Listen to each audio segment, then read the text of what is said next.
Hello friends, नमस्कार। आप सभी का स्वागत है future career point YouTube channel पर। तो आज देख रहे होंगे कि आज हम लोग एक बेहतरीन टॉपिक को समझने वाले हैं जिसका नाम है दर्पण सूत्र। यानी दर्पण सूत्र को आज हम सत्यापित करने वाले हैं। ठीक है मेरे दोस्त। तो क्वेश्चन कह रहा है कि सिद्ध करें कि 1/v प्लस 1/u बराबर 1/f, जहाँ u भी f अपना सामान्य अर्थ रखते हैं। या इसी को दूसरा तरीका से पूछ सकता है आपसे कि दर्पण सूत्र को सत्यापित करें। 100 मार्क्स में पूछा जाता है बिहार बोर्ड क्लास 10th में। आइए समझते हैं। तो इसका एक फिगर है जिसमें वस्तु को रखा गया है C यानी वक्रता केंद्र और अनंत के बीच में, इनफाइनाइट के बीच में एक वस्तु AB को रखा गया है, जिसका प्रतिबिंब बन रहा है हमारा C और F के बीच में, C और F के बीच में A dash B dash, A dash B dash. ठीक है मेरे दोस्त। अब हम समझते हैं कि इसको सिद्ध कैसे करेंगे। सिद्ध कैसे करेंगे हम समझते हैं कि पोल यानी ध्रुव और मुख्य फोकस के बीच की दूरी, फोकस दूरी यानी छोटा a, और ध्रुव और प्रतिबिंब के बीच की दूरी v यानी छोटा v, और ध्रुव और वक्रता केंद्र के बीच की दूरी, वक्रता त्रिज्या यानी कैपिटल R, और ध्रुव और वस्तु के बीच की दूरी u यानी छोटा u। यहाँ तक समझ में। अब हम लोग सिद्ध करने वाले हैं 1/v जो 1/u बराबर 1/f। आइए हम लोग पहले दो त्रिभुज को देखते हैं। जहां पर टिक लगा रहे हैं उस त्रिभुज को आप ध्यान से देखिएगा। त्रिभुज ए बी सी, त्रिभुज ए बी सी और त्रिभुज A dash B dash C. ध्यान से देखिएगा। प्रमाण में हम लोग चल रहे हैं सत्यापन में। त्रिभुज ए बी सी और त्रिभुज A dash B dash C, A B C और A dash B dash C. ध्यान से दोनों त्रिभुज को देखिएगा। यहाँ पर इसमें 90 डिग्री का एंगल बन रहा है, तो इसमें यहाँ पर 90 डिग्री का एंगल बन रहा है। कोण बी 90 डिग्री, यहाँ कोण बी डैश 90 डिग्री। अब यहाँ पर देखिएगा सी और इसके सामने वाला कोण, यानी ये वाला कोण और ये वाला कोण सामने सामने यानी शीर्षाभिमुख कोण। यानी जब कोई दो त्रिभुज में दो कोण बराबर हो जाए तो वे दो त्रिभुज सर्वांगसम कहे जाते हैं डबल एंगल थ्योरम से। ठीक है। तो ये त्रिभुज और ये त्रिभुज में क्या कॉमन है, तो कोण B बराबर है कोण B डैश और दोनों का मान है 90 डिग्री। ठीक है। और कोण C बराबर कोण C है, दोनों में कोण C बराबर है कौन कौन से, तो बोलेंगे शीर्षाभिमुख कोण से, शीर्षाभिमुख कोण से। दो एंगल बराबर है, इसका मतलब त्रिभुज ए बी सी सर्वांगसम है त्रिभुज ए डैश बी डैश सी। कौन से, तो डबल ए। ठीक है। सर्वांगसम है दोनों त्रिभुज। अब सर्वांगसम होता है तो उनके भुजाओं का जो अनुपात होता है, रेशियो होता है, वो बराबर होता है। उनको उनकी भुजाओं का रेशियो क्या होता है, बराबर होता है। आइए अगर इसमें हम ए बी लेते हैं, क्या लेते हैं, ए बी। आइए ये वाला त्रिभुज क्या है, सर्वांगसम। सर्वांगसम होता है इसका मतलब दोनों त्रिभुजों को भुजाओं का अनुपात जो होता है वो बराबर होता है। अगर इसमें हम ए बी लेते हैं, क्या लेते हैं, ए बी, तो इसमें लंब है तो इसमें लंब क्या हो जाएगा, ए डैश बी डैश बराबर होगा। अगर इसमें बी सी लेते हैं तो इसमें क्या हो जाएगा, बी डैश सी, यानी ए बी बटा ए डैश बी बराबर बी सी बटा बी डैश सी। समीकरण 1 हो जाएगा। ठीक है मेरे दोस्त। अगर इसमें लंब रहते हैं तो इसमें भी लंब, इसमें आधार है तो इसमें भी आधार। अब आते हैं दूसरा त्रिभुज में, इस त्रिभुज को छोड़ दो। अब आते हैं दूसरा त्रिभुज में। अब देखिए आप लोग ये वाला त्रिभुज और ये वाला त्रिभुज, कहेंगे सर एमएन क्या है, तो एमएन हम अपने आप से कल्पना किए हैं जो एबी के समांतर है। एमएन जो है एबी के समांतर है, जो रचना की है, कल्पना की है, माने हैं। ठीक है। तो आते हैं त्रिभुज ए में एफ और A dash B dash F में, त्रिभुज एम एन एफ और त्रिभुज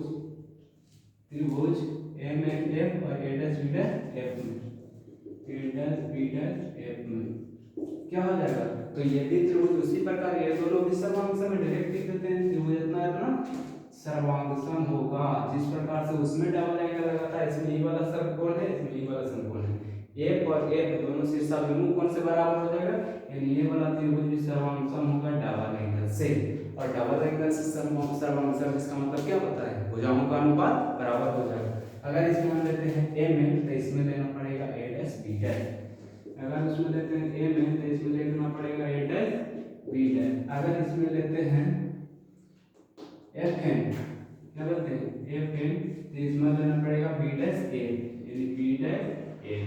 ठीक है, अब ये क्या बताया एम एन क्या है, तो एम एन जो है ए बी के समांतर खींचा गया, हमारे तरफ से रचना किया गया, यानी एम एन को लिख सकते हैं ए बी।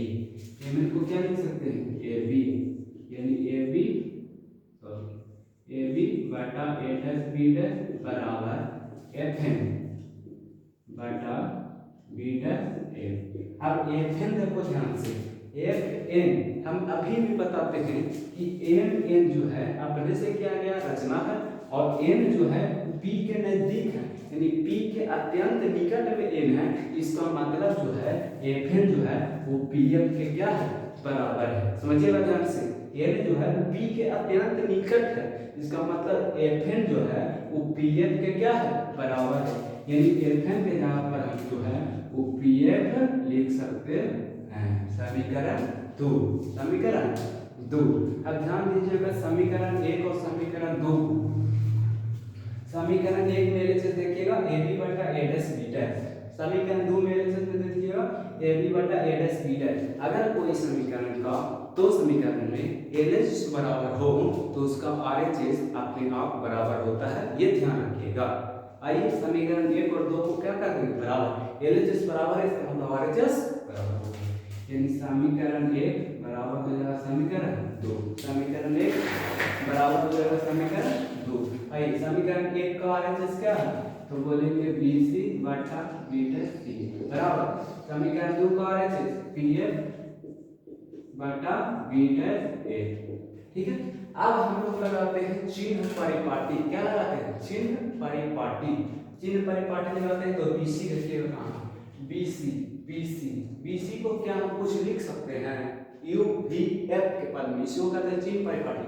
और चिन्ह परिपाटी का मतलब होता है जो इधर मापा गया दूरी होता है और ऋणात्मक होता है, उधर मापा गया दूरी धनात्मक होता है, ऊपर मापा गया दूरी धनात्मक होता है और नीचे मापा गया दूरी ऋणात्मक होता है। इधर सभी है तो सब ऋणात्मक लेना ही पड़ेगा हमको। BC को हम लिख सकते हैं कुछ तो कहेंगे चिन्ह, क्या लिख सकते हैं तो पूरा में से, इसमें तो पूरा में से, पूरा में से अगर इसको घटा देंगे तो BC बन जाएगा, यानी PB माइनस PC।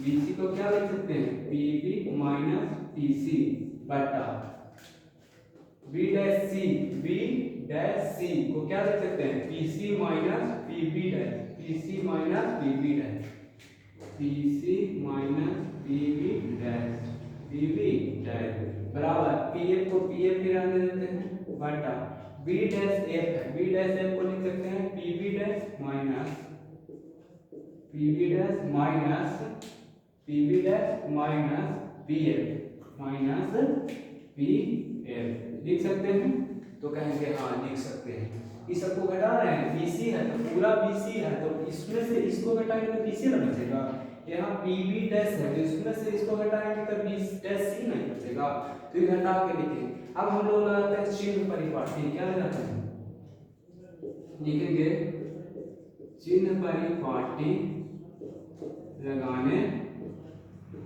पर, चिन्ह परिपाटी लगा रहे हैं। ठीक है, तो आइए PB देखिएगा कहाँ पर है, PB P से यानी ध्रुव से B की दूरी क्या है U है, U है कि नहीं है U है, और वस्तु की दूरी हमेशा ऋणात्मक होता है, क्यों क्योंकि हमेशा लेफ्ट साइड में होता है, इसलिए इसमें क्या लिखेंगे माइनस U माइनस PC क्या है P से C तक क्या है कहेंगे R, तो माइनस में R माइनस R बटे यहाँ से फिर नीचे क्या है PC, PC के क्या लिखेंगे P से C के बीच की दूरी R माइनस R, फिर माइनस है तो माइनस PB डैश क्या है PB dash, PB dash, PB dash क्या है V में है यानी माइनस V बराबर PF क्या है P से F की दूरी क्या है F है तो माइनस F बटा PB डैश क्या है माइनस V और माइनस PF क्या है माइनस F। चिन्ह परिवर्तन के अनुसार मान रख दिए, आप हल कर देंगे इसको आंसर आ जाएगा। ठीक है मेरे दोस्त, आइए ध्यान दीजिएगा, ध्यान दीजिएगा। माइनस माइनस क्या है u है और माइनस माइनस प्लस r है। अच्छा बताइए r को क्या लिख सकते हैं, a बराबर क्या होता है r बटे 2, a बराबर r बटे 2 तो r बराबर 2f होगा, यानी r के जगह पर क्या लिख सकते हैं 2f बटा माइनस r प्लस v बराबर माइनस f बटा माइनस v प्लस a। अब हम लोग करेंगे तिरछा तिरछी गुना, क्या करेंगे तिरछा तिरछी गुना, तो यहाँ से इसमें करेंगे और यहाँ से इसमें करेंगे, ठीक है ध्यान दीजिए, यहाँ से इसमें करेंगे और यहाँ से इसमें, r के जगह पर क्या बोले कि लिखेंगे, r के जगह पर लिखेंगे 2a, क्या लिखेंगे 2a। अब तिरछा तिरछी गुना करते हैं, माइनस v में करेंगे u से तो u v फिर माइनस प्लस माइनस 2vf, ठीक है। अब f से करेंगे माइनस में तो माइनस fu फिर plus plus plus 2f square हो गया। अब इसमें इससे करेंगे तो minus minus plus minus minus plus 2 में 2f से 2f स्क्वायर फिर माइनस प्लस माइनस हो जाएगा, f में v से तो माइनस f v हो गया। यहाँ देखिएगा 2f स्क्वायर काट रहा है तो काट देंगे, ठीक है 2f स्क्वायर काट रहा है तो काट देंगे। यहाँ बताइए क्या बच रहा है, क्या बच रहा है, कहेंगे u v फिर माइनस 2vf माइनस 2vf। अब उसको vf वाला की एक जगह करेंगे तो इसको तरफ भेजेंगे, माइनस f u का जगह करेंगे यहाँ माइनस f v हो जाएगा और माइनस इधर में है, इधर में जगह तो प्लस हो जाएगा 2f v, ठीक है।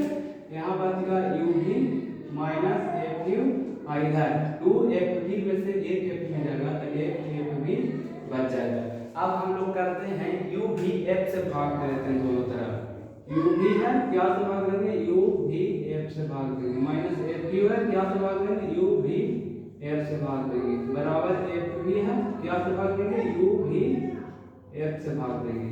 यहाँ u v से u v कट गया, यहाँ f u से f u कट गया, यहाँ f v से f v काट गया, क्या बचा यहाँ तो 1 बटा f बचा माइनस 1 बटा v बचा बराबर 1 बटा u बचा।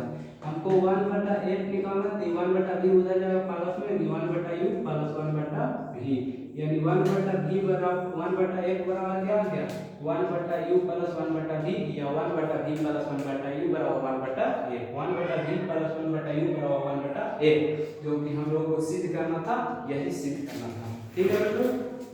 बहुत अच्छे से समझ में आएगा, उम्मीद करते हैं सब। मिलते हैं बाकी नेक्स्ट वीडियो में, तब तक के लिए जय हिंद, नमस्कार। वीडियो को शेयर कीजिएगा, चैनल पर नए होंगे तो सब्सक्राइब कीजिएगा।